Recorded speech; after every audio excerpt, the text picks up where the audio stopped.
En 3, 2, 1. Bueno, muy buenas. De nuevo, una semanita más. Javi, ¿cómo estás? ¿Qué pasa? Muy bien, aquí vamos. A ver qué nos cuenta Eh, nuestro invitado de hoy. Nuestro invitado de hoy es Miguel Delis. ¿Cómo estás? Lo tenemos ya por aquí. Hola, muy bien, muy bien. ¿Cómo estáis vosotros? Pues yo muy contento. Yo creo que estoy un poquito más contento que Javi, porque creo que compartimos esa vena friki que quizás Javi no la comparte tanto, y eso nos une, eso nos une. Nada, bueno, Miguel, que muchas gracias por venir, por pasarte un ratito por los micros de Erda, el Rincón de Aquiles. Y para quien no conozcáis a Miguel Delis, deciros que, bueno, muy resumidamente, ahora tú nos desarrollas un poquito más. Es una persona que divulga y habla sobre historia, pero lo hace de una manera muy peculiar. Lo hace a través de heavy metal, del cine y de los videojuegos en su canal de YouTube, aunque creo que también estás por otros sitios más, ¿no, Miguel? Ahora nos comentas. Bueno, se te conoce principalmente por eso, ¿no? Por tu canal de YouTube. Creo que no te gusta mucho que te llamen youtuber, entonces voy a decir que te dedicas a divulgar en YouTube. Ahora también nos lo aclaras. Y bueno, aparte de deciros que también es licenciado de Derecho, de Periodismo y en Comunicación Audiovisual y tiene un máster en Periodismo Cultural. Pero hoy te hemos traído, te comentaba ahora antes de darle al play y empezar a grabar, que bueno, el Rincón de Aquiles es un espacio donde intentamos comprender la complejidad del mundo, ¿no? Ujú. Intentamos entender esta complejidad desde diferentes enfoques. Y solemos entenderla desde un enfoque antropológico, desde un enfoque filosófico, psicológico, desde la salud, pero había un enfoque histórico que teníamos esa tarea un pendiente, ¿no? Aún no habíamos traído a nadie que nos diese un poquito de luz sobre pues bueno, la historia del mundo y cómo nos puede ayudar a entender el mundo mejor, entendiendo y estudiando nuestra historia, la historia de la humanidad. Sobre todo nos intentaremos hablar, Miguel, sobre la importancia que tiene los valores, ¿no? A la hora de interpretar hechos históricos en el pasado, ¿no? Pero bueno, Miguel, llegaremos a eso. Lo primero, bueno, cuéntanos un poquito, ya he hecho un resumen de quién eres y a qué te dedicas. Me interesa especialmente cómo surge todo esto de el canal de YouTube y cómo surge sobre todo esa particularidad que tienes de explicar la historia a través del metal. Cuando hablo de metal, hablo de la música metal, de Mm. los videojuegos e incluso de la literatura también, ¿no? Y del cine, que es algo que hasta ahora no había visto y que a mí, que yo tengo una vena muy geek y muy freak, cuando lo vi dije, joder, este canal está hecho para mí. Pues bueno, empezó solo con el metal, porque a mí me gusta muchísimo el rock y el heavy metal, y siempre había intentado, pues eso, entender de qué van las canciones, porque a mí, pues eso, las canciones de Te echo mucho de menos, está muy bien, pero a mí me gusta que tengan un poquito más, ¿no? Te echo de menos, pero se me ha parecido tu fantasma. Entonces, como ha sido la guerra, pues resulta que aquí ya hay una historia más. Y esto está basado en un libro. Pues, ¿qué libro? A lo mejor me interesa leérmelo. Entonces, siempre me ha gustado eso, ¿no? Y siempre ha habido muchísimas canciones de temática histórica. Mis padres, los dos estudiaron historia y los dos fueron profesores de historia, ya se jubilaron. Entonces, pues como que siempre estaba conectado ahí y yo ya, pues con los primeros blogs, el MySpace y todas estas cosas, yo ya decía, pues, bueno, pues esta canción de Iron Maiden va de esta cosa de esta batalla o de esto, como que siempre me había gustado, pero nunca le había dado eh, como un enfoque, ¿no? Así más de, vamos a explicarlo bien. Siempre era un poco, pues curiosidad, esta canción va de esto, ¿no? Pero me di cuenta que siempre, es algo que siempre he estado buscando, pero siempre, a lo mejor desde que era adolescente, pero me di cuenta que ya para muchas canciones no había información. Y digo, joder, si es muy obvio, va de esto.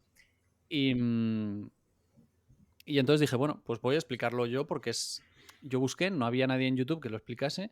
Y dije, pues yo voy a explicarlo porque es el canal que a mí me gustaría que existiese. O sea, si existiese ya ese canal, yo me hubiese quedado jugando videojuegos.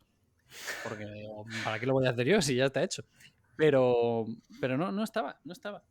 Y luego también siempre digo, y que tiene un poco de verdad, que hubo un concierto que coincidí con un tío que era muy pesado, muy pesado, muy pesado, que no le conocía de nada, y estuvo todo el concierto explicándome las canciones, pero muy básico todo, como muy elemental. Pues esto vale esto. Pues esto, y yo estaba Es como en plan, horrible. por favor, déjame en paz. Sí, y era como, joder, yo quiero disfrutar un concierto de Nightwish, ¿no? Ah, pues esto es una canción celta. Y era como, joder, tío, que ya lo sé, que yo he visto a Neurus por primera vez con 14 años, que no quiero presumir aquí, pero que yo ya que sé de esto, tío. Y no me conocía de nada y me estaba dando la turra. Tal. Pues fíjate, también me dio un poco la idea de, joder, esto se puede explicar mucho mejor que simplemente esta canción va de esto y con una curiosidad, ¿no? Y luego ya ahí pues me di cuenta de lo que tú dices, que en realidad al público metalero pues les suele gustar mucho los videojuegos, les suele gustar mucho el cine. Y, o sea, no a todo el mundo que le gusta el cine le gustan los videojuegos y el metal, pero a todo el mundo que le gustan los videojuegos le suele gustar el cine. Y a todo el mundo que le gusta el metal le suele gustar las otras dos cosas. Entonces era como que había ahí un ecosistema, pues eso, friki, geek, que sí, que gustaba y visto desde fuera, como que no tiene mucha lógica, ¿no? Un canal que de repente te saca una canción de metal, de repente te analiza una película y de repente un videojuego. Pero es verdad que hay una enorme cantidad de gente que le gusta todo eso junto, ¿no? Entonces, nada, al principio era una idea que yo quería explicar todo y ya está, no tenía ni una idea de marketing ni de negocio, no sabía nada. Pero luego ya cuando lo amplié, porque me gustaba, ya dije, anda, mira, hay gente ahí fuera que le gusta esto. O sea, yo ya no... Así que nada, en vez de contar curiosidades a mi familia y aburrirles en la cena, pues lo contaba en internet y había mucha gente ahí. Bueno, David decía que no nos unía el aspecto friki, pero ayer una cosa sí nos une mucho, que es precisamente esto que tú haces, que es relacionar la cultura pop con lo académico, ¿no? En tu caso, la historia. A mí es una cosa que siempre me ha encantado. Yo siempre pues igual que tú que nos estás contando, para estudiar cualquier movida, yo estaba siempre, o estoy siempre tratando de buscar la relación con algo que existe en el día a día, ¿no? Y si no, lo contrario. Y nosotros, por otro lado, en el Rincón de Aquiles lo que hacemos es tratar de entender mejor el mundo, ¿no? Entonces, la primera pregunta, yo cuando David me habló de ti, ya me metí en tu canal y todo esto, dije, wow, o sea, me parece inspirador lo que haces, pero quiero llevarlo o traerlo, mejor dicho, al Rincón de Aquiles, buscarle esa relación y que nos digas, tú que ya llevas años en esto, cómo la cultura pop nos puede ayudar a comprender mejor el mundo. A ver, la cultura pop estudiada desde un punto de vista histórico o de las referencias, no sé, literarias que pueda haber, al final nos va a dar las mismas herramientas que nos da la historia para comprender el mundo. Lo que pasa es que la cultura pop, desde mi punto de vista todo, pero se alimenta o sea, yo creo que pocos autores han creado algo 100% nuevo que no tenga ninguna referencia, ninguna influencia, ¿no? Es como que todo es una bola que va creciendo y se van sumando cosas. Y entonces, pues, si estás viendo Juego de Tronos y de repente hay un super muro ahí de hielo y de repente te dice, no, es que esto en realidad está basado en el muro de Adriano, que separaba, pues eso, a los romanos de los pictos en el norte de Escocia. Bueno, pues te da esas herramientas que te puede dar la historia. Que luego ya mucha gente dice, no, la historia no sirve para nada. Bueno, pues la historia es verdad, en teoría sirve para no repetir los errores del pasado, pero está claro que no sirve para eso porque, porque ahí Aquí estamos haciendo lo mismo una y otra vez. Pero sí que te da criterio para que no te la cuelen los políticos, para cuestionar una y otra vez lo que sabemos, para reaprender. Entonces, quiero decir, si tú te ves a Star Wars, pues no vas a tener esa sensación de, ostras, lo que he aprendido. Pero si te dicen, ya, es que Star Wars, todos los villanos y todos los desfiles, si te fijas, son los mismos que los nazis. Entonces dices, anda, mira, ya tienes a lo mejor ese clic para decir, pues sí, claro, igual no mola. Por mucho que Darth Vader sea un personajazo y nos encante a todos, claro, es que su inspiración es terrible, ¿no? Entonces igual no molaría vivir en ese tipo de galaxia. No sé, creo que nos da eso, ¿no? La misma capacidad que nos da la historia y luego ya, pues eso, hay que ser curioso y ver de dónde lo sacas, ¿no? De cada parte de la cultura pop, que a veces intentamos sacar más y tampoco hay, pero bueno.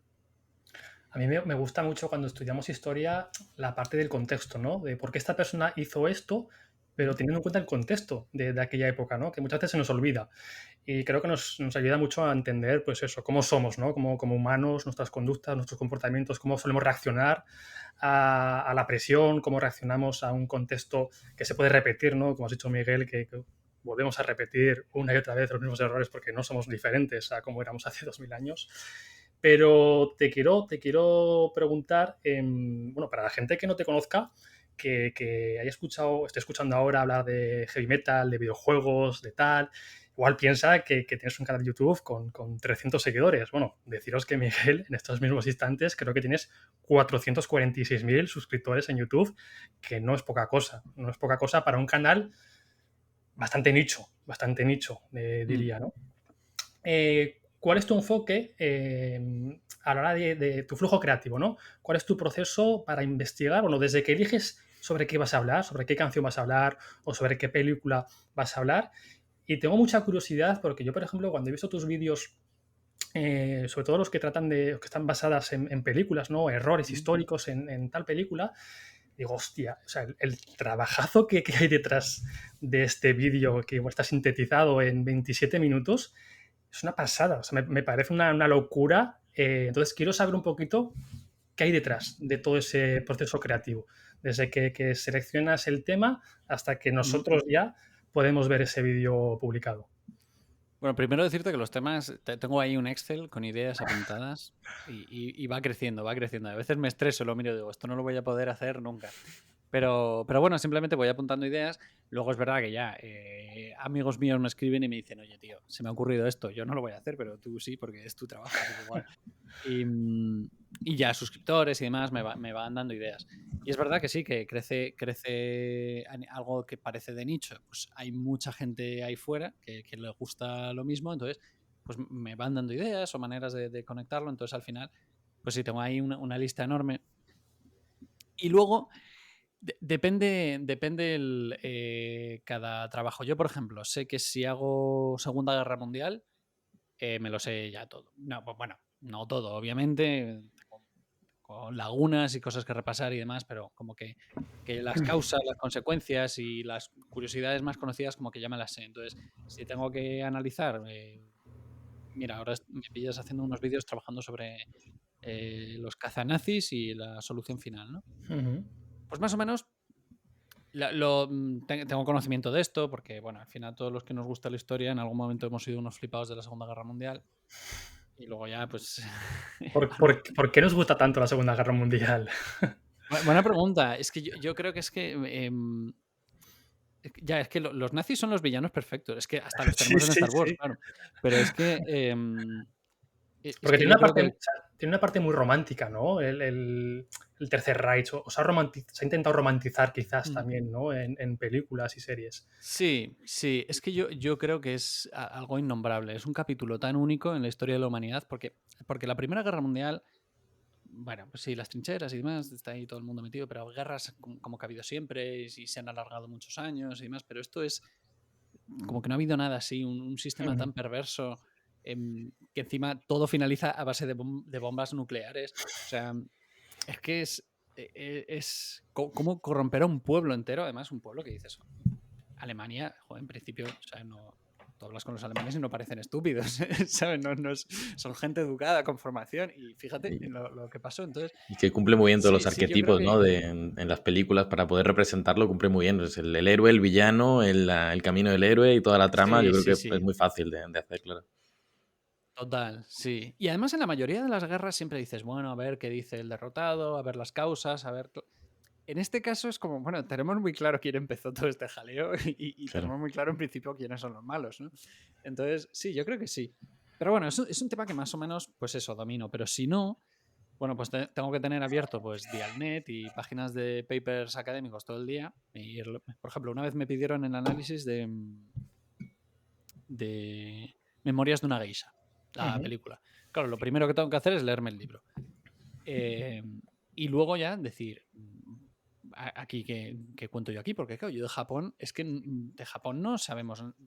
En el colegio que se estudia de Japón, que les cayó un par de bombas y ya está. O sea, es que no... No sé, yo si estuviesen con 16 años diría, aquí había samuráis y les cayeron 2 bombas. O sea, y hay ninjas también. No sé, es que... Entonces, nos falta muchísimo conocimiento. Entonces, pues eso, tengo que leer mucho contexto, tirar tengo por ahí las enciclopedias digitales de National Geographic, bueno, estas cosas. Luego también diré que a veces, si no conozco nada, yo lo digo abiertamente, si no sé nada de un tema, lo primero que hago es mirar la Wikipedia, porque aunque no es la herramienta más académica que podemos encontrar, sí que por lo menos te da un enfoque de decir, vale, si no sé nada, pues al menos yo qué sé, si uno no sabe qué son los amperios o los hercios, pues la Wikipedia se lo va a explicar más o menos, entonces va a tirar de eso, ¿no? Entonces sí, mucho paper y luego ya pues volver a verme la película, pero yo cuando me veo las películas no estoy destrozando las películas a mis amigos en el cine o a Carmen, a mi pareja. No eres de esos. Gracias, No Miguel. hago eso. Yo disfruto la película y entiendo que se tome todas las licencias del mundo. No estoy aquí cual. Yo primero me veo la película entendiendo que es una película y luego me la veo desde un punto de vista de, oye, aquí de historia que podemos aprender, ¿no? Y entonces, pues eso, desgranarlo. Y si tengo dudas, normalmente he llamado a mis padres, que han estado mucho más tiempo que yo leyendo historia. Es buena baza, tener dos padres historiadores. Sí, yo desde luego no me puedo quejar. Y luego, bueno, ya, pues eso, ya dentro del mundo de YouTube Historia, pues ya tenemos también ahí nuestro chat y si tenemos también, hay gente que dice, oye, que yo no sé de esto, de la leyenda negra, pues que yo no me quiero meter ahí pues, muchas veces porque la gente es muy pesada, pues, pues nos podemos preguntar y nos damos consejos. Entonces sí, es un proceso largo. Al final lo que menos tiempo lleva es la edición. Y fíjate que la edición ya es un poco larga, pero sí es lo que menos tiempo lleva. Y luego al final, cuando tengo el guión, pues intento, antes las chorradas que se me ocurrían, pues las iba, ahora apunto algunas, en plan, digo, vale, tengo que haber metido como cada 2 párrafos una broma o algo así, un chiste, para hacerlo así como más ligero o alguna referencia visual. Porque, en fin, YouTube nos envió un email hace 2 o 3 años, fue, diciendo que si no hay un impacto visual en menos de cada 8 segundos, la gente pierde la atención. O sea que tenemos menos concentración que un pez.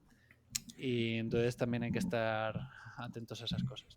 Pues tenemos que tenerlo en cuenta para Vamos a empezar a llegar. meterle, tenemos que meterle aquí impactos fotosensibles como lo de Pokémon, ¿no? De los japoneses de estos, para Sí. que aquí tengan algo de Hay ellos. un youtuber de videojuegos que mete explosiones todo el rato y movidas. O sea, yo al final acabo agotado porque digo, por favor. Por lo menos tengan epilepsia, ¿no? Ya está, pero por lo menos alguna reacción haya. No, pues yo te iba a preguntar, Miguel, en relación a todo esto, evidentemente cuando queremos saber algo ya relacionado, ¿no? Entre todo este trabajo que tú haces y relacionarlo con el mundo del día a día, con cualquier, pues eso, videojuegos, películas, lo que sea, que la gente acuda a tu canal, obviamente, pero para irnos a la base, y tú que ya estás habituado a todo esto, ¿qué nos recomiendas? Recomiéndanos alguna película, algún videojuego y alguna canción, por ejemplo, que a ti te guste y que tú veas relaciones muy evidentes con sucesos históricos. ¿Cuáles son tus más? Mira, voy a empezar con la canción. Venga. Con la canción es una que es de las primeras que hice en el canal, que ahora veo cómo lo he editado y digo, por favor. Pero bueno, es de los más vistos el canal. La canción de Zombie, de Cranberries, que es famosísima y la gente lo repite, muy fácil de tocar y todo el mundo en los karaokes in your head, ahí repitiendo el estribillo, que parece que es lo único que sabemos. Pero es una canción súper profunda sobre el terrorismo del IRA, sobre la situación. Y además te menciona, dice, esto es así desde te da los datos, desde 1919, ¿no? Que es ya cuando Irlanda consigue la independencia o empieza la guerra de la independencia. Y igual tengo que revisar las fechas, pero... Y es una canción que habla de 2 atentados terroristas del IRA, siendo el grupo irlandés y contando cómo el IRA puso 2 bombas y se cargó a varios niños en Inglaterra, ¿no? Entonces, decía que cómo hemos llegado a esto, a perder tanto la cabeza de matar niños por una cosa que empezó hace un siglo. Bueno, no hace un siglo, porque ya hicieron la canción en los 90, pero hay muchísima historia ahí. Y claro, nosotros hemos oído el IRA. Bueno, sí. A ver, nosotros que sois españoles los dos, nacidos y criados en España. Sí. Aunque David parezca ucraniano, sí. En París, ¿no? Pero... Sí. Pero bueno, nos hemos criado con el tema de ETA y más o menos pues nosotros pues podemos entender un poco el sufrimiento, pero claro, mucha gente pues no sabe lo que es crecer en un país amenazado por el terrorismo, ¿no? La mayor parte de la gente no ha tenido eso. Por lo menos en Europa, entonces sí. Yo diría esta canción. Película.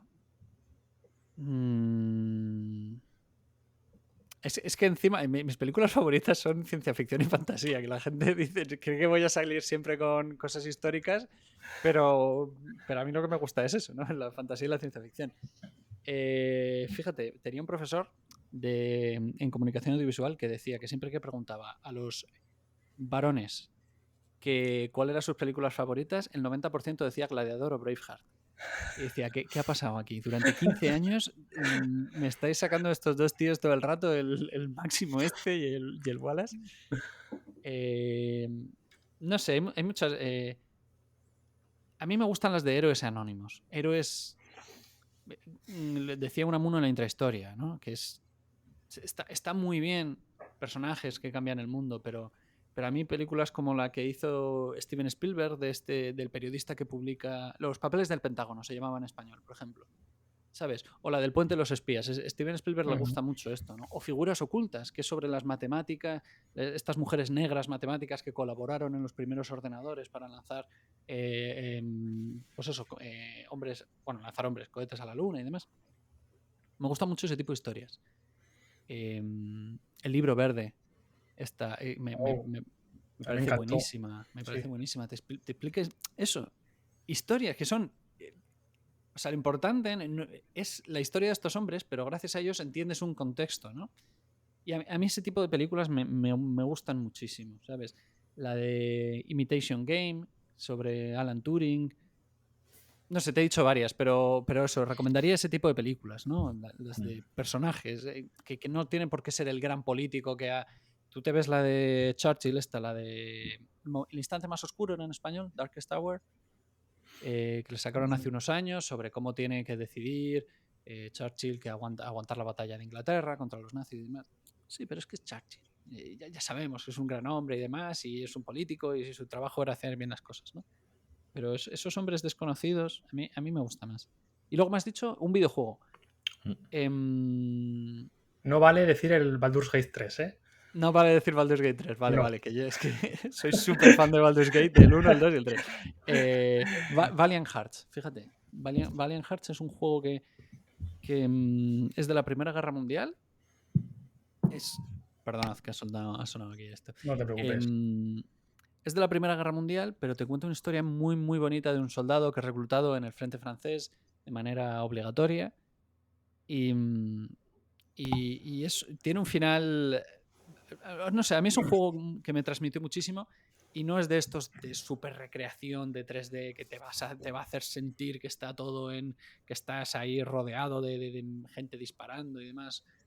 No, es como de dibujo, es de animación, esto es como de plataformas tipo Mario, tienes que ir avanzando y superando niveles, pero te cuenta una historia muy, muy profunda y te transmite mucho más sobre cómo era estar luchando en la Primera Guerra Mundial que a lo mejor el Battlefield que sacaron, el Battlefield de la Primera Guerra Mundial. Y que estaba muy bien, te explicaba cómo era estar dentro de un tanque, pero me transmitió mucho. O This War of Mine, que te explica cómo es estar sobreviviendo en Sarajevo durante la Guerra de los Balcanes y te obliga a estar robando comida, a lo mejor a unos ancianos, porque tú tienes que llevar comida a los tuyos. O sea, este tipo de juegos que también va un poco más a lo mismo, a gente que participó de todos estos eventos históricos y a lo mejor no llegaron a cambiar nada. La suma de muchos llega a cambiar, pero esta gente pues simplemente les tocó estar ahí. Bueno, pues pasamos al bloque grande. Aquí ya nos podemos meter, Miguel, hasta el fango, hasta lo que decidamos. O sea, vale. Yo voy con botas de pescar, Javi también, y aquí ya tú decidas hasta dónde nos metemos. Vamos a dar un poquito de contexto, ¿no? Al principio del episodio ya dejaba caer, ¿no? Queremos charlar, Miguel, contigo sobre, bueno, yo percibo, ¿no?, que muchas veces, o a menudo, incluso por historiadores, ¿no?, lo he visto, que se me hace más raro aún que caigan en estos sesgos, ¿no? No sé si es un sesgo o no sé cómo llamar esta interpretación errónea a mi entender, no sé si también será en el tuyo, pero lo que quiero transmitir o sobre lo que me gustaría hablar contigo es por qué cuando interpretamos hechos históricos del pasado, ¿vale? Antes has hablado de la leyenda negra, que suele ser el ejemplo, ¿no?, también con el que se suele explicar todo esto, ¿por qué lo interpretamos con los valores morales de la actualidad? ¿Vale? Y por qué, quiero decir, Aristóteles, en la época de Aristóteles, que es alguien, o Platón, que es alguien a los que admiramos muchísimo, ¿no?, y que tienen, digamos, un estatus alto a nivel cultural, pues bueno, Aristóteles defendía la esclavitud, ¿no? Y la mujer para él, pues valía muy poquito, y no hablemos, es decir, pero no lo vemos así, pero con otras cosas sí, ¿no? Pero bueno, ya nos meteremos más adelante en ejemplos concretos para que se entienda mejor. ¿Cuál es tu idea sobre la importancia de entender el contexto histórico al analizar estos hechos pasados y por qué es esencial, ¿vale? Si crees que es esencial, tener en cuenta las condiciones sociales, las condiciones culturales, las condiciones políticas de la época, es decir, el contexto concreto en el que ocurrieron esos hechos históricos para entender mejor, que no defender, porque mucha gente creo que se equivoca el intentar comprender por qué ocurrió eso, por qué llegaron esas, por qué se tomaron X decisiones, y creo que es que mezclan el intentar comprender con el intentar defender o justificar, ¿no? Yo puedo leerme Mein Kampf de Adolf Hitler o puedo intentar entender por qué esta persona tomó esa serie de decisiones que llevaron a Alemania a lo que llevaron, y eso no significa que yo quiera defender, ni mucho menos, ni justificar lo que hizo, pero sí que intento quitarme como toda esa capa moralista para realmente meterme, ¿no?, en el contexto histórico de la época y comprender por qué realmente sucedió eso. Danos un poquito de luz, Miguel. Bueno, a ver si puedo. Creo que has traído un ejemplo buenísimo, porque el Mein Kampf en cada país que se ha permitido o no ha permitido su venta ha sido todo un debate. Y en Alemania estaba prohibido hasta hace 10 años, creo. Es verdad, No mucho sí. más. No mucho más, estaba prohibido. Y cuando lo permitieron, era con una edición comentada. Que luego, además, los derechos del Mein Kampf pertenecen al Estado alemán. Entonces, porque Hitler cedió todos los derechos al Estado alemán. Entonces dices, es que igual hasta os compensa venderlo, también os lo digo, porque... Claro. Entonces sacaron una edición comentada y se dieron cuenta que ahora el enfoque que están haciendo en los cursos, en los colegios en Alemania, es debatir sobre por qué estaban mal estas ideas, ¿no? En vez de dejar de hablar de ellas.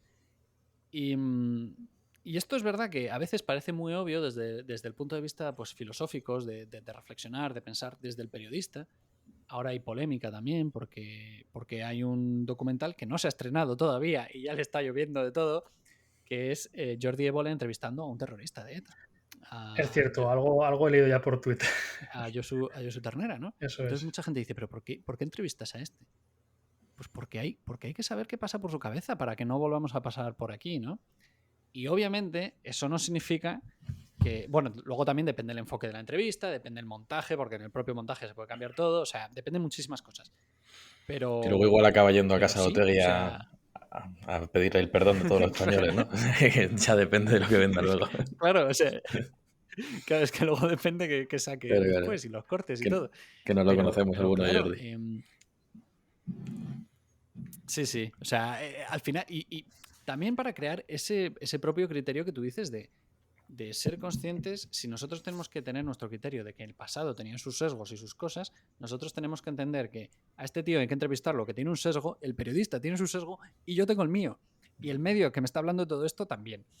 O sea, si nos pasa hoy en día, pues cómo no nos va a pasar mirando al pasado, que encima muchas veces lo desconocemos, ¿no? Es fundamental porque te enseña criterio. Y la historia, aunque hay muchos científicos, cuando pensamos en científicos nos imaginamos un tío con bata en un laboratorio y demás. Pero el proceso científico se basa en la duda y en estar revisando todo el rato lo que hacemos para aprender y mejorar, ¿no? Y la historia funciona así también. La historia, de repente descubrimos que una civilización que no sabíamos mucho de ella o poco, de repente un arqueólogo descubre que sabían leer y escribir. Pues nos cambia todo lo que sabíamos sobre esa civilización. No es lo mismo una civilización sin saber leer y escribir que otra, ¿no? Claro, nos cambia todo. Es que absolutamente todo. Entonces, nos enseña que que tenemos que estar reaprendiendo todo el rato. Y estos sesgos que decías, pues eso, pueden ser esclavistas. Ahora se están añadiendo nuevos sesgos, que si desde un punto de vista racial, que es un punto de vista de género, que también eso para muchos historiadores es polémico, pero otros muchos dicen, es que a lo mejor esto es una carretera que no nos lleva a ningún lado, pero... Perdona.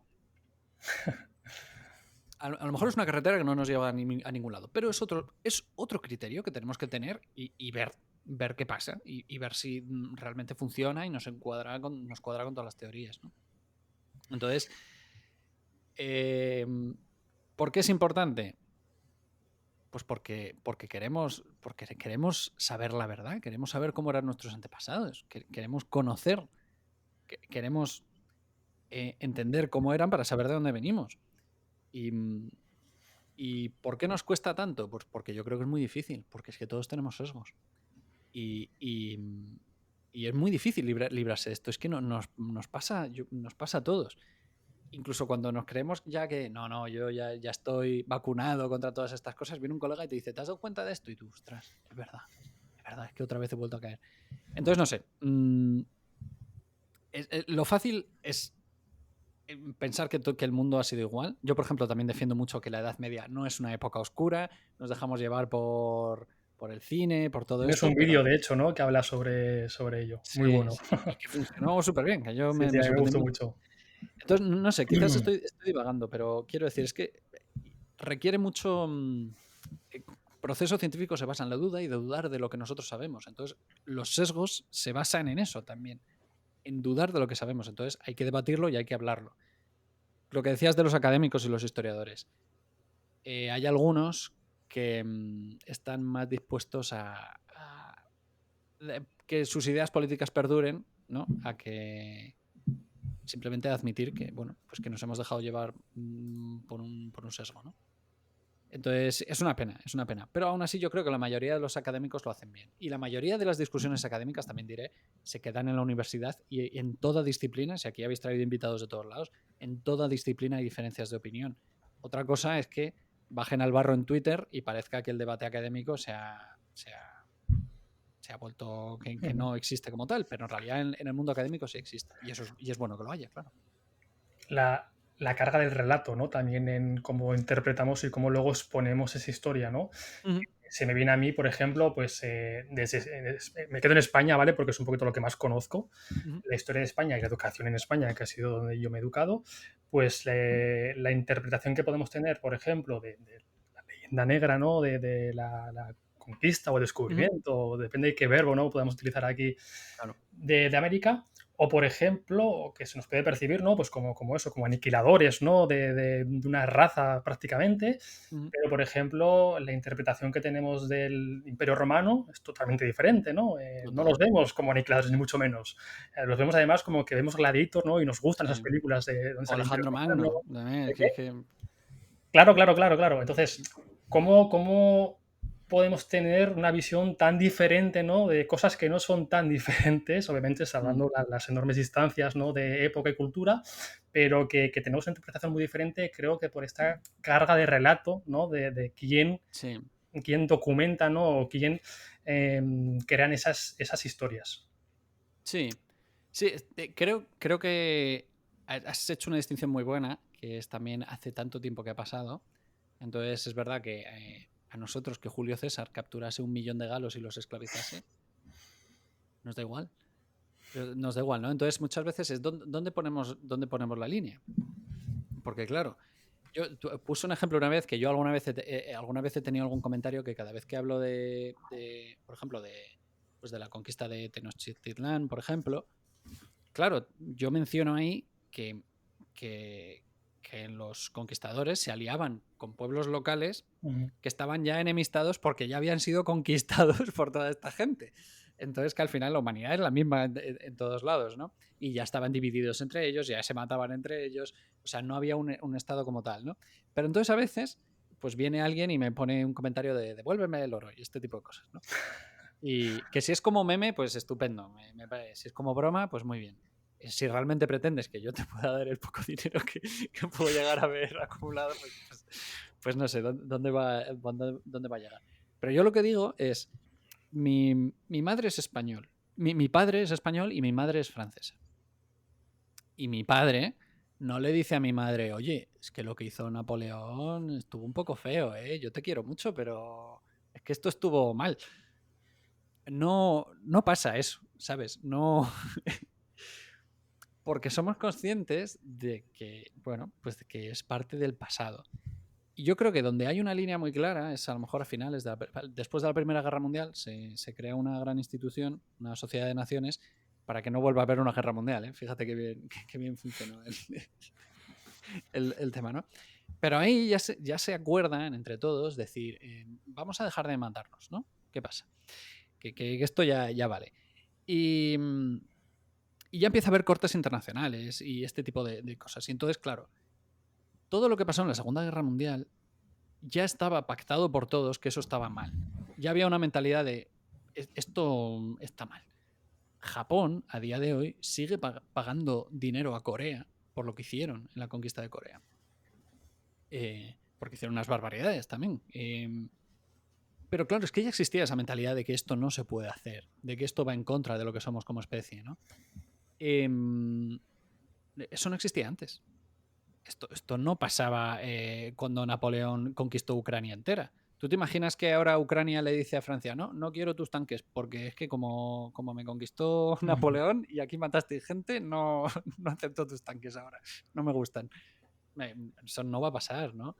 Entonces, muchas veces es porque hay una línea temporal donde ya nosotros somos conscientes de que hay cosas bueno, pues que no estaban mal, pero es que en otros tiempos era otra concepción de la vida. Es muy duro decirlo, pero bueno, esto salió el presidente López Obrador de México, decía que entendía a Ucrania porque México pues también había pasado por lo mismo. Y entonces, claro, los propios mexicanos le decían, pero es que si México no tiene 500 años de historia, esto no pasó antes. Nosotros no somos los mismos que antes. Los países cambian, los países evolucionan, las fronteras han cambiado, ¿no? Entonces, incluso los mexicanos decían, aquí yo creo que ya te has columpiado demasiado.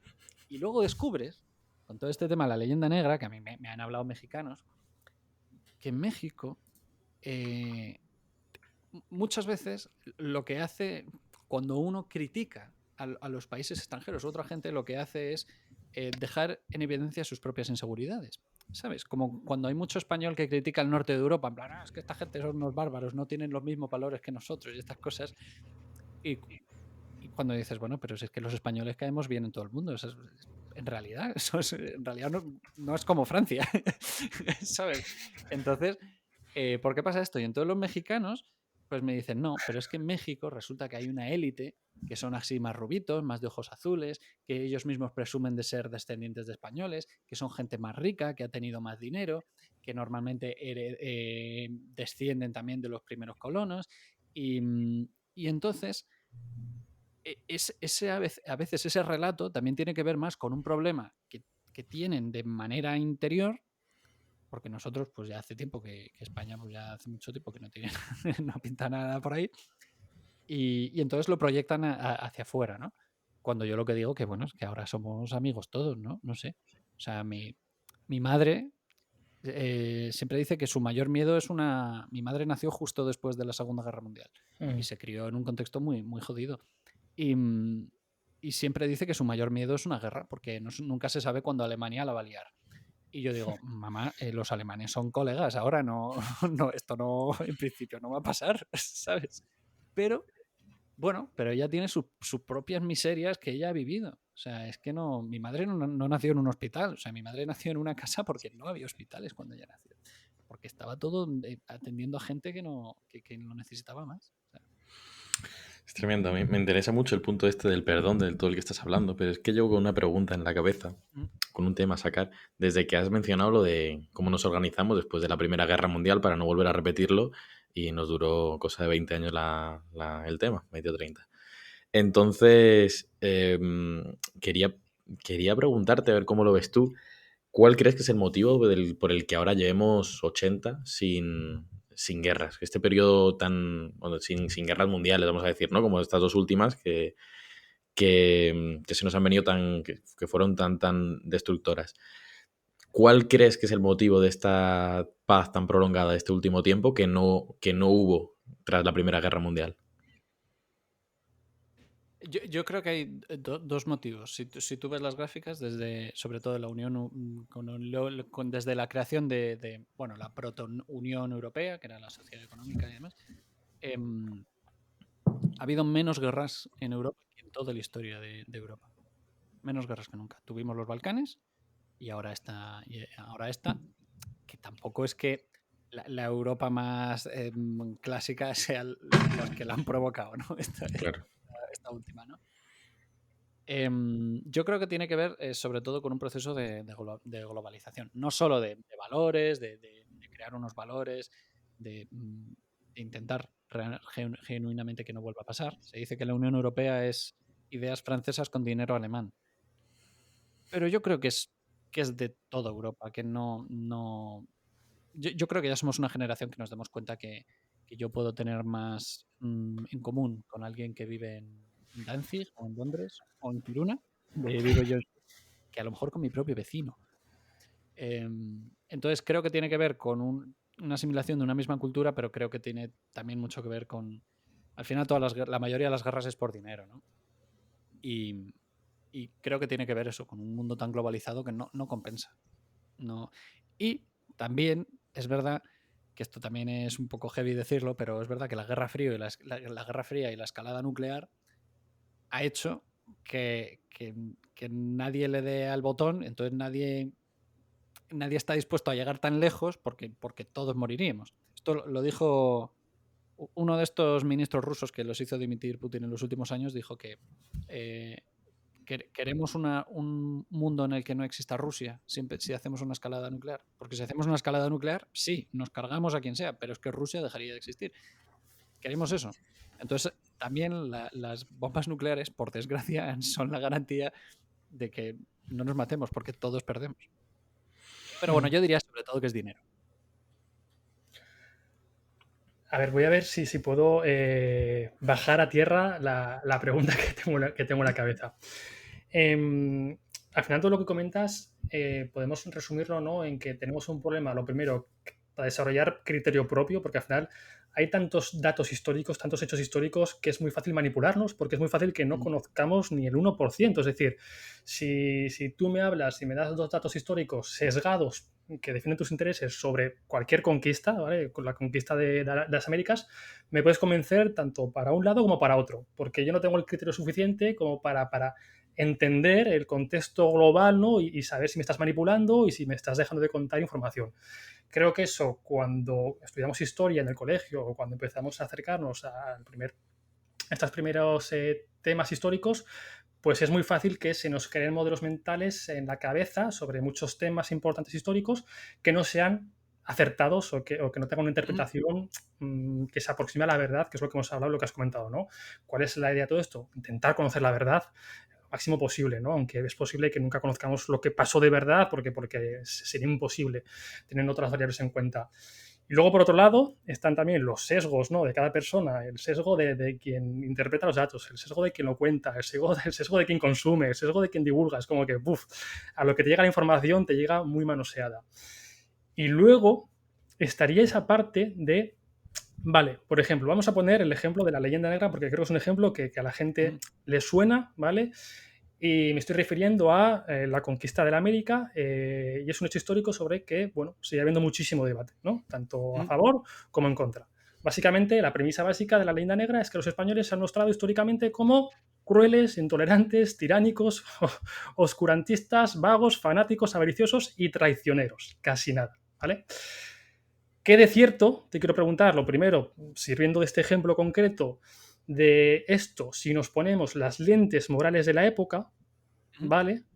Es decir, si en aquella época realmente éramos diferentes a lo que había en esa época, a otros pueblos, y luego también te quiero preguntar, que aquí ya creo que es una zona un poco más gris y más abstracta, ¿qué situaciones en las que sí que debemos condenar ciertos eventos históricos sin reserva, aunque hayan pasado hace 500 años? Es decir, oye, esto que sí, puedo entender la sociedad por aquel entonces, la cultura, los valores morales, pero incluso en aquel momento estaba mal, ¿no? Es decir, que lo normal, por ejemplo, la esclavitud, me lo invento, ¿vale? Oye, que sí, que hace X siglos la esclavitud estuviese normalizada en muchas zonas del mundo, pero eso no quiere decir con que siga siendo un valor éticamente, una acción éticamente aceptable, ¿no? ¿Cómo podemos navegar entre esos dos mundos? Entre el mundo del objetivo, de lo neutro, de lo simplemente interpretar, y el mundo de ya de posicionarnos, de decir, oye, es que esto pasó hace muchos años, vale, entiendo por qué pasó, entiendo que pasara así, pero aún así creo que se podía haber hecho mejor, ¿no? Podemos haberlo hecho mejor. Creo que es muy buena pregunta, porque, bueno, primero lo que decías del tema de los sesgos, yo creo que es algo que hay que trabajar desde pequeñitos, el tema de saber qué fuentes están usando y buscar, Bueno, porque esto nos defiende contra las fake news y perdón directamente. por añadir un apunte más, creo que el sesgo principal que tenemos a la hora de entender hechos históricos es el tribalismo, ¿no? Lo que decías de los pueblos bárbaros. Para nosotros los demás son todos bárbaros, pero no sabemos que nosotros somos bárbaros también para los demás. Claro, sí. Esto es como la gente que dice, es que la gente es estúpida. Ya es algo que todo el mundo está de acuerdo, pero todos somos gente para la gente. Eso Entonces digo, es. que igual tienes razón y todos somos estúpidos, pero em, hace falta un criterio y además esto nos defendería, nos defendería contra las fake news, porque la historia también se está viendo arrastrada por las fake news, ¿no? Y sí, y hace falta buscar gente que creas que son honestos y que hacen un trabajo que intenta ser ecuánime y ver un poco y presentar las cosas pues desde un punto de vista sincero y a lo mejor incluso dejándote a ti que saques las conclusiones, ¿no? Yo creo que cuando incluso la gente de la época dice ¿te has pasado? Yo creo que es un buen criterio para saber que está mal.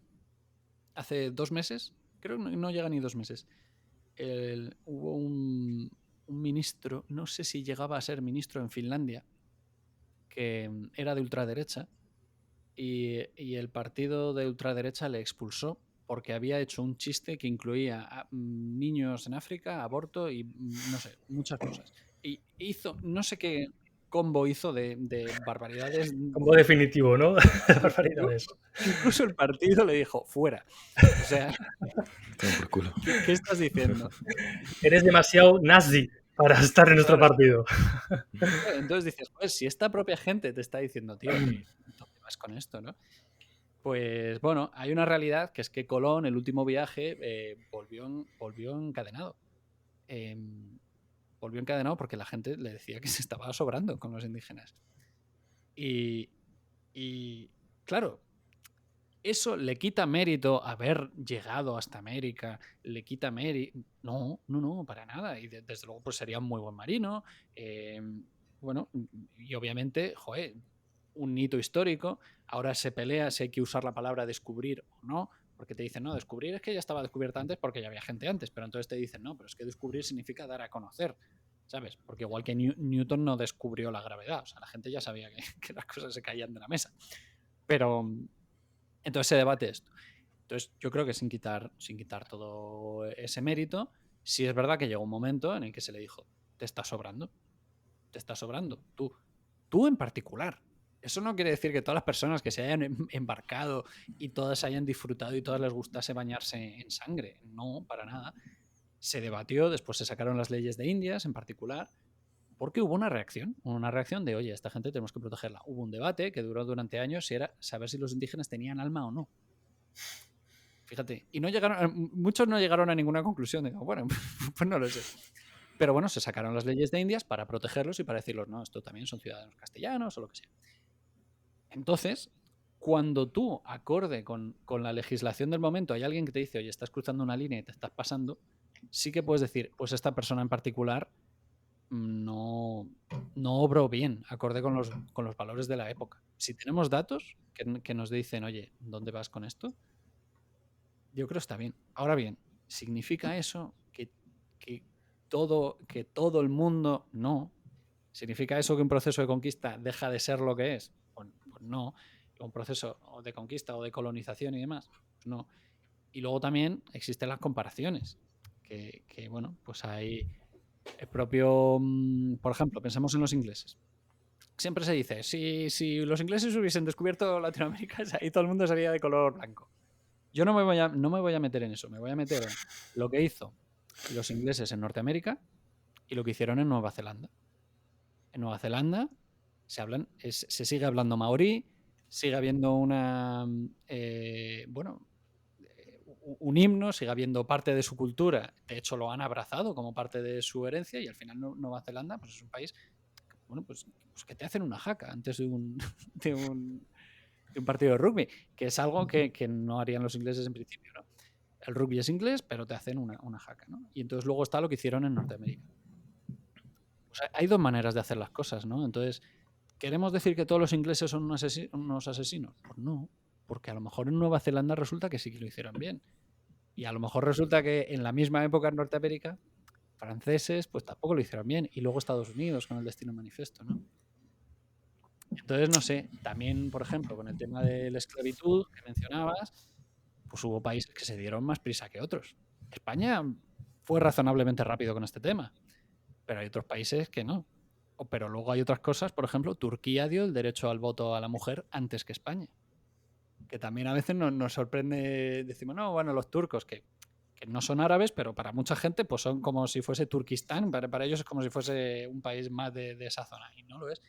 Y fíjate, ellos y se definieron como un país laico antes que España. Entonces, pues muchas veces, pues también comparando, pues podemos ver, ¿no? Claro. Nosotros al final en esta casa somos muy del depende y en este caso pues dentro de cada contexto histórico depende, pero como hablábamos antes, entre contextos históricos también depende. Y yo te quería preguntar si como sociedad crees que tendríamos que tener una comprensión histórica un poco más contextualizada de cada momento de la historia, ya como deber social, ¿no? Y si esto podría enriquecer nuestro diálogo cultural y político. ¿Cómo enfocas tú esto? Yo creo que sí, yo creo que sí. Es que, fíjate, me pillas preparando un vídeo que quiero. ¿Qué es eso? ¿Por qué es útil aprender historia? ¿No? Igual lo hago más estilo youtuber. 10 motivos por los que aprender historia está guay.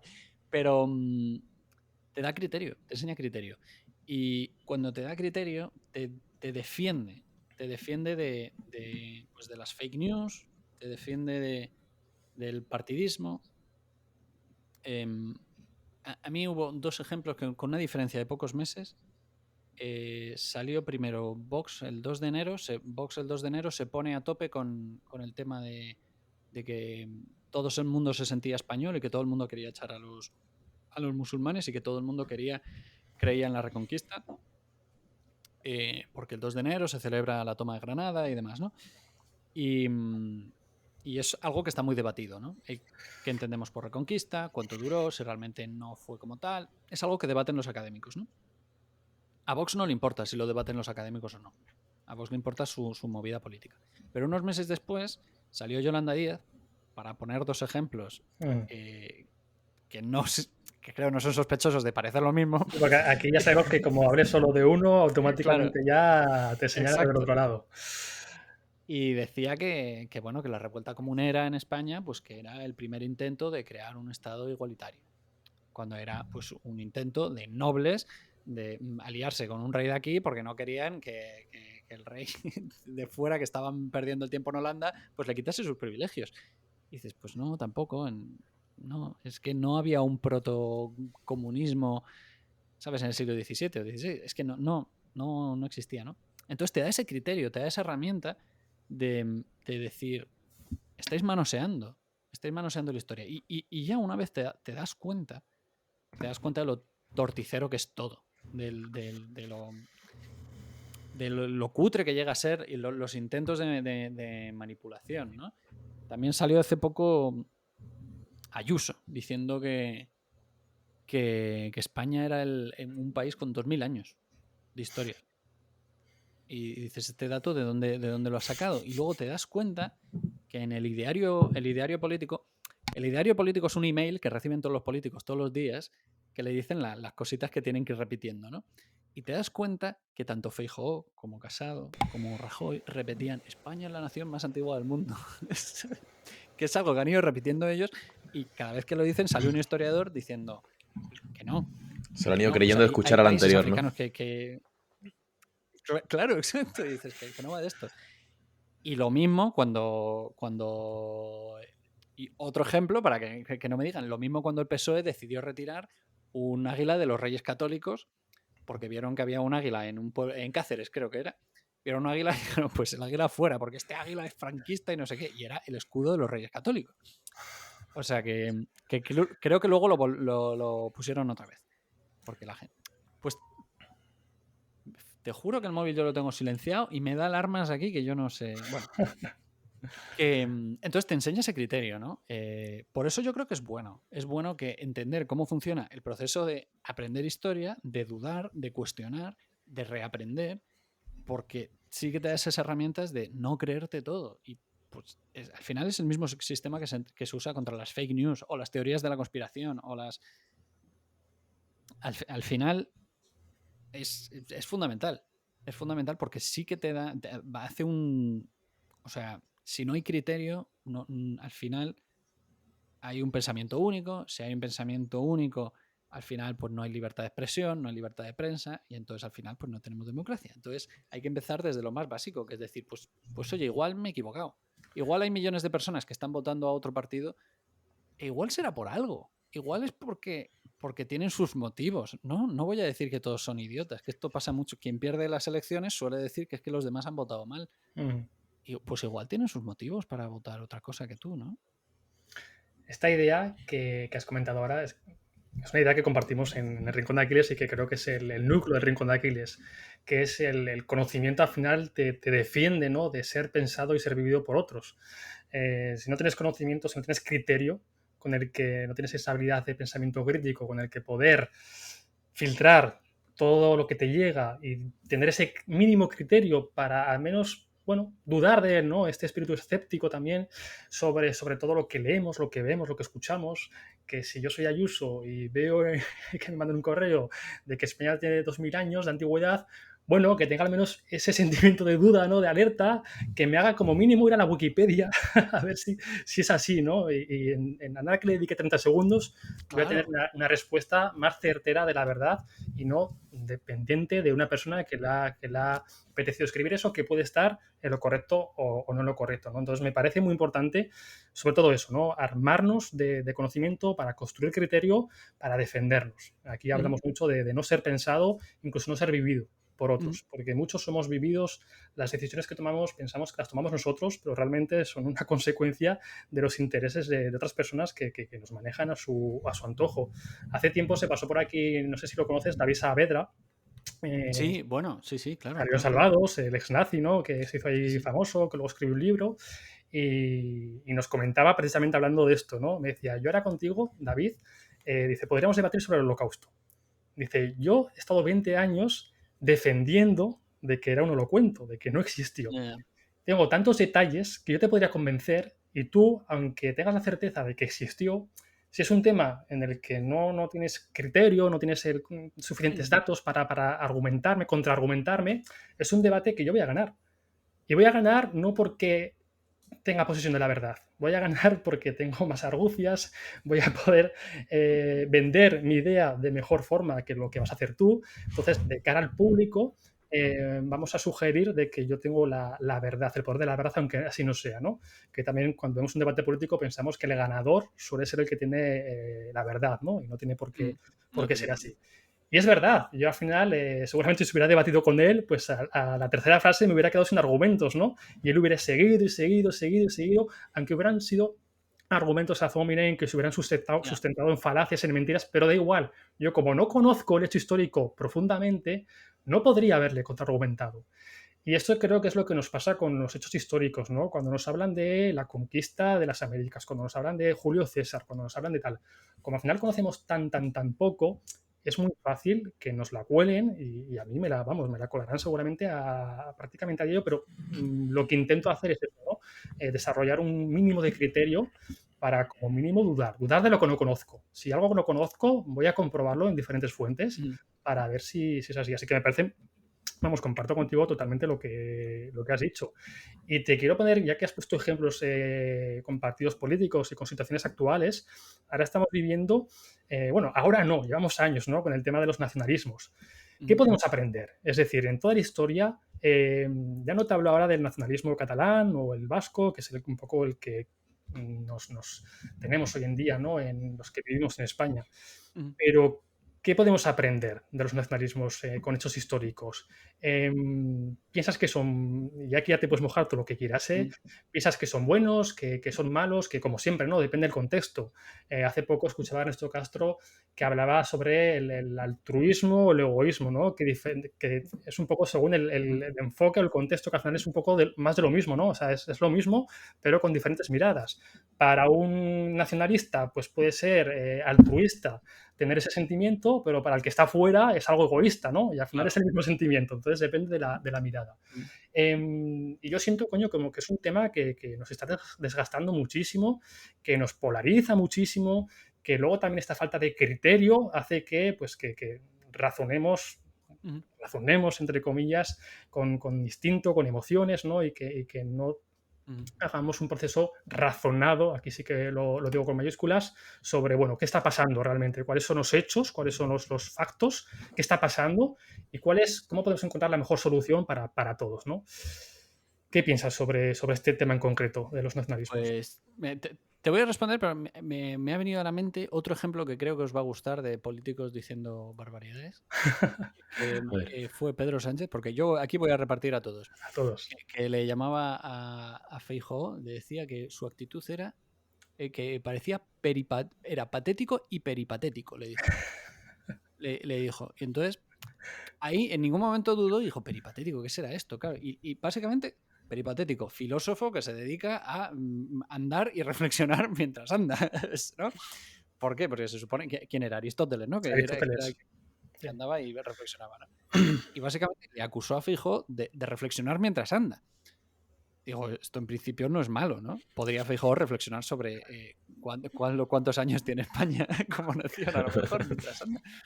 Pero bueno, pues eso, es como, no hay nada que te haga arquear la ceja y decir, oye, ¿esto que me estás contando aquí? ¿No? Entonces, con el tema de los nacionalismos, pues también, y fíjate, el holocausto y el nacionalismo está relacionado, Ujú. porque hay gente que habla del holocausto, ¿no? Em, muchas veces también depende de cómo, es que el depende este que decís vosotros es clave, ¿no? Em, por ejemplo, estás en, yo qué sé, cuando te preguntan, ¿estás en contra del capitalismo? Pues depende, si entiendes el capitalismo como, pues, tengo una nevera, me quiero comprar una mejor y la quiero vender en segunda mano al precio que me dé la gana, eso es parte del sistema del libre mercado, ¿sabes? Entonces, pues en principio no. Si lo entiendes como tengo que explotar a niños para que mi fábrica sea más barata, pues entonces pues me parece mal, ¿no? Y el nacionalismo, pues mucha gente te dice, ¿no? ¿Qué hay de malo en el nacionalismo? No pasa nada por amar a tu patria. Y es verdad, no pasa nada por amar a tu patria. Pero el nacionalismo ya implica... Yo el nacionalismo lo identifico con ideas que es creer que tu patria está por encima de las demás. Los nacionalismos, además, el significado puede cambiar a lo largo de la historia. No es lo mismo cuando llamamos ahora este es un facha, no estamos diciendo que este pertenece al partido de Mussolini en los años 20. Nos referimos a otra cosa totalmente diferente y entiendo que los significados cambian. Pero el nacionalismo surge en el siglo XIX como una respuesta a, en primer lugar, bueno, viene del romanticismo y demás, pero bueno, pero el nacionalismo surge con ideas de cohesionar un país en torno a una cultura, a veces en torno a una religión, a veces en torno a un idioma, y en el siglo XIX en torno a la raza. También, o sea, en el siglo XIX, cuando surge el nacionalismo, estaba vinculado con la raza. De hecho, el nacionalismo vasco, Sabino Arana, pues también hablaba de la raza vasca, decía que era superior al resto de la raza. Que los propios, que estoy incluso políticos del PNV, como Aitor Esteban, dicen que obviamente no están de acuerdo con eso. Que entienden que que este Sabino Arana era un hombre de su época, decía las cosas que decía, pero que con esto obviamente no puede estar de acuerdo, sobre todo porque era de otra época, ¿no? Entonces, al final depende un poco cómo lo entiendas. Pero es verdad que sin nacionalismo no hubiese habido holocausto. Y el entender que estás por encima, si si tú interpretas el nacionalismo como en España en ninguna parte, es que España es lo mejor que hay. España, pues obviamente si naces en España has tenido la suerte de nacer probablemente uno de los mejores países del mundo porque puedes vivir mucho, comer y a lo mejor tener un trabajo no muy bueno a lo mejor, pero no morirte de hambre. Estadísticamente has tenido, por nacer en España, tienes más de lo que tiene el 99% de la gente que ha pasado por la Tierra.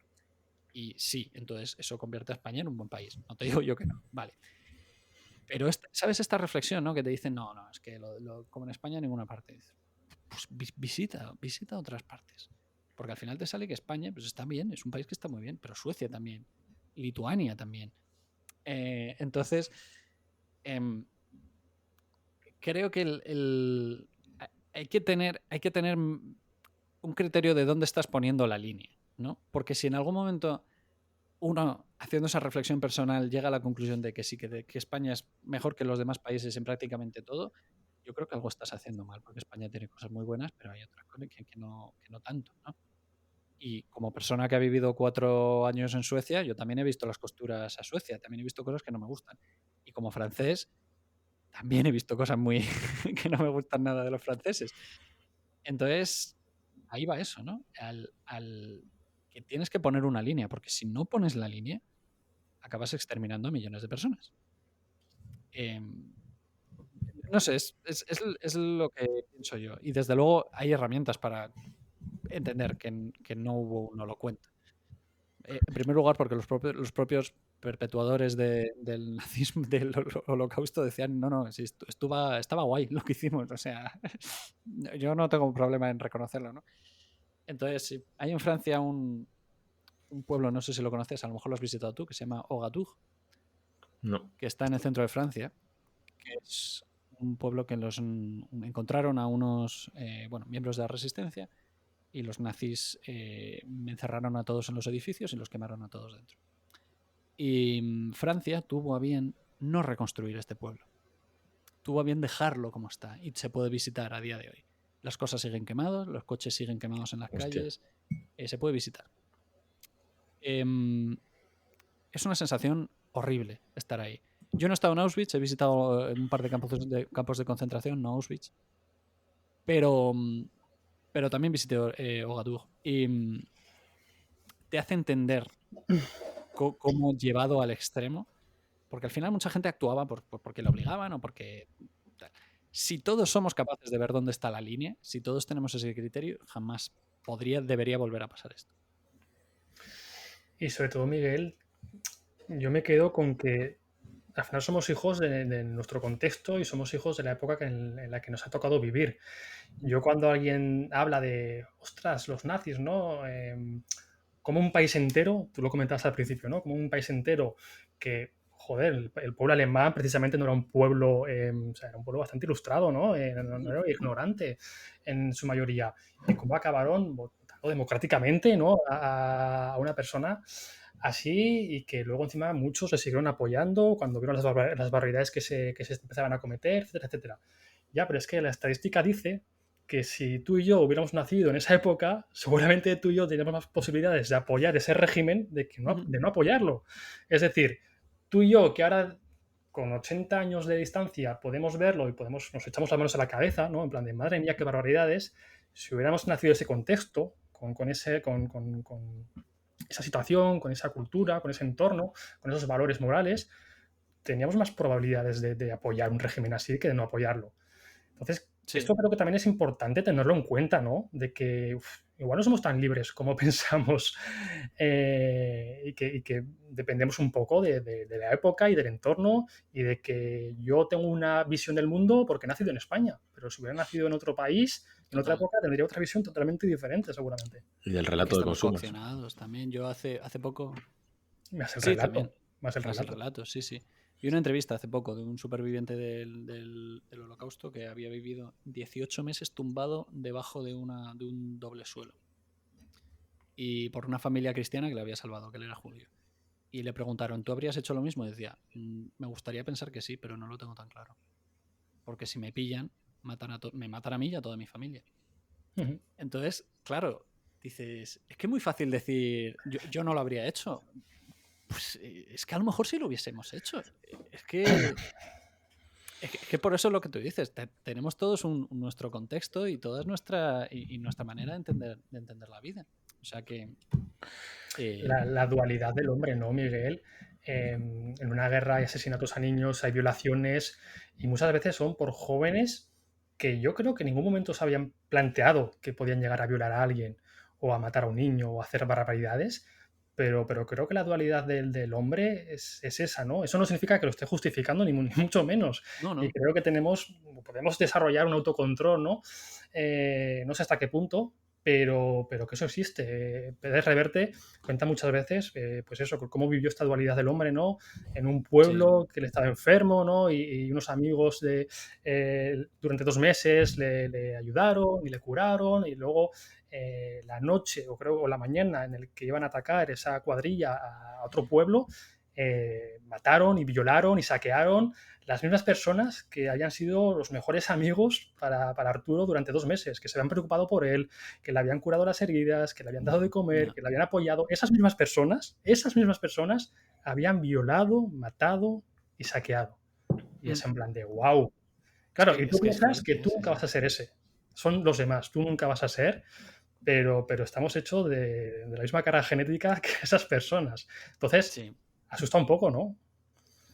Sí, sí, joder, totalmente, totalmente. A mí bueno, Reverte, hay mucho meme en torno a Reverte. Yo todo lo que sea meme, a por ello, me parece estupendo, lo apruebo y hacemos todos los chistes que quiera. Pero es verdad que bueno, él es muy cínico y como crítica literaria diría que todos sus personajes son demasiado cínicos también y ya tengo la sensación de que conocido uno, conozco a todos. Pero es verdad, tiene ese punto, porque es verdad que sí, él obviamente sabe también mucho de historia, también ha viajado mucho y pues te encuentras con estas historias que son fuertes, sí, los mismos, bueno, sí, los mismos. Uno de los perpetuadores del Holocausto tenía 5 hijos y en los juicios de Nuremberg dijo que había que matar niños judíos, porque si no mataban a los niños judíos, crecerían odiando a Alemania, porque habían matado a sus padres, entonces que había que matarlos. Y el tío tenía 5 hijos. Y no dudaba y lo dijo totalmente serio. Y luego lo ahorcaron, claro, porque el tío dijo, no, no sé. Y fíjate, Sí. Miguel, que muchos de estos oficiales, por seguir con el tema nazi, que nos van a bloquear en YouTube segurísimo, Cierto, porque no sé cierto. cuántas veces lo hemos nombrado ya. Muchos oficiales, cuando los detuvieron, lo que contestaban, ¿no? A la pregunta de cómo habéis podido hacer estas barbaridades, eran que seguían órdenes. Y volvemos a lo que hemos hablado antes de ser pensado y ser vivido por otros. Qué importante, ya no solo desde un punto de vista histórico, sino qué importante es desarrollar tu propio criterio para discernir entre lo que está bien y lo que está mal. Yo sí que creo que hay una ética universal y que sí que podemos discernir entre lo que está bien y lo que está mal de manera prácticamente innata, sin que el entorno casi se pueda introducir ahí, ¿no? Entonces, qué importante, ¿no? Al final creo que siempre vamos a la misma idea, que es conoce la historia, intenta acercarte a la verdad, ser escéptico y todo para construir tu criterio, tu propio criterio y ser, no sé, un poco más libres, Miguel o Javi, podemos decir. Un poco más, he dicho. Sí. Mira, hay un personaje histórico que es fascinante, que se llama Melchor Rodríguez, que le llaman el Ángel Rojo, que es un tío que era de la CNT, funcionario de prisiones en Madrid durante la Guerra Civil, y en una prisión pues estaba lleno de falangistas. Y se presentaron ahí pues gente del bando republicano y dijo, nos vamos a cargar a toda esta gente. Y que era anarquista, que era pues eso, de la CNT, que era el jefe de la prisión, dijo, no porque yo por las ideas muero, pero yo no mato por las ideas, yo muero. Y si queréis matar a toda esta gente, me tenéis que matar a mí primero. Y salvó a todos los de la prisión. Fíjate.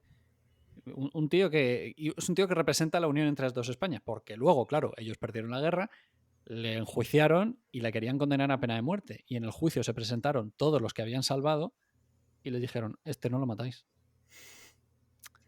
O sea, son gente en teoría opuesta, pero que, bueno, pues en determinadas circunstancias han tenido un criterio por encima de sus ideas, ¿no? Pero eso es muy difícil tener, y hay que tener muchísimo valor y muchísimo criterio. Es muy difícil, es muy difícil. Es complicado, es que no es solo de construirte todo lo que tú piensas, sino que también es plantar cara. Es muy difícil, claro. Por eso tantos nazis te decían, no, es que yo si no lo hacía, pues claro, me repudiaban socialmente o directamente me mataban. Pues claro, pues que iba a hacer lo mismo. No sé si visteis, Javi y Miguel, una entrevista que le hizo Alex Fidalgo a un psiquiatra, creo que hablaba sobre los narcisistas, estos perfiles, ¿no? De los psicópatas. No me acuerdo cómo se llamaba, ya lo buscaré. Bueno, y hablaba precisamente de esto, Miguel. Hablaba de que Alex Fidalgo, que es el entrevistador, le preguntaba, bueno, estas personas que son capaces de resistir a sus intereses más egoístas, a las tentaciones, has puesto un ejemplo que ya no es una tentación o un interés egoísta, ya es incluso jugarte la vida por tus ideales. Al final estas son las personas que hacen que el mundo pues siga teniendo un poco que sigamos creyendo en él, ¿no? Que hay personas oye, que da igual que les pongas delante todo el oro del mundo, que da igual que ellos van a ser firmes con sus ideas, ¿no? Y hablaba de esta persona que hay muy poquitas, que son como perlas en el mar, o sea, Sí. cuesta mucho encontrarlas y que, como tú comentabas ahora, es mucho más fácil dejarte llevar, ¿no? Es lo cómodo. Estos Sí. oficiales, por ejemplo, que decían que se habían limitado, oficiales nazis, se habían limitado a cumplir órdenes, bueno, al final ese sentimiento también de evadir la responsabilidad en mucha gente, cuando se toma una decisión, también te hace sentir como que, bueno, si lo hacen más personas o si la responsabilidad tampoco recae solo sobre mí, porque al final lo estamos haciendo muchas personas, pues es como que son pequeños autoengaños, ¿no? Sí. Que va haciendo que lo que haces, bueno, pues no estará tan mal, ¿no? O sea, al final lo hacemos un país entero, pues bueno, pues no está tan mal, ¿no? Y qué importante, ¿no? Que existan estas personas y que, bueno, que ojalá existieran más, Javi, Miguel. Ojalá, sí. Luego, fíjate, en Totalmente. Alemania con el tema de esto se estudia mucho la figura de Sophie Scholl, que es